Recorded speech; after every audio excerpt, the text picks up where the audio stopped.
দুটি গুরুত্বপূর্ণ মন্ত্রণালয়ের দায়িত্বে আছেন আপনি। 7 মাসে কতটুকু পরিবর্তন করতে পেরেছেন, আর কি কি করতে চান? আমি মনে করি যে এখানে আগে যারা এই ধরনের জায়গায় ছিলেন, মনে হয় যে শুধুমাত্র সদিচ্ছা থাকলেই অনেক পরিবর্তন করা সম্ভব।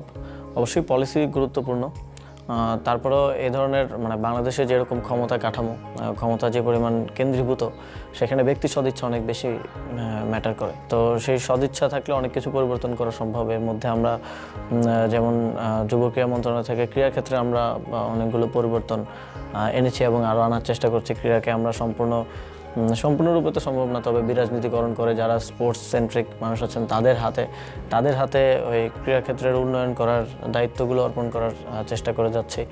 এছাড়াও আমরা যুব ও ক্রীড়া মন্ত্রণালয় যুবকদের ট্রেনিংয়ের জন্য কাজ করে, সেখানে আমরা এআই ট্রেনিং সহ আরও কিছু আধুনিক বিশ্বের সাথে তাল মিলিয়ে চলার জন্য বাংলাদেশের যুবকদেরকে প্রস্তুত করার জন্য কিছু পলিসি ডিসিশনস, কিছু প্রজেক্ট হাতে নিচ্ছি।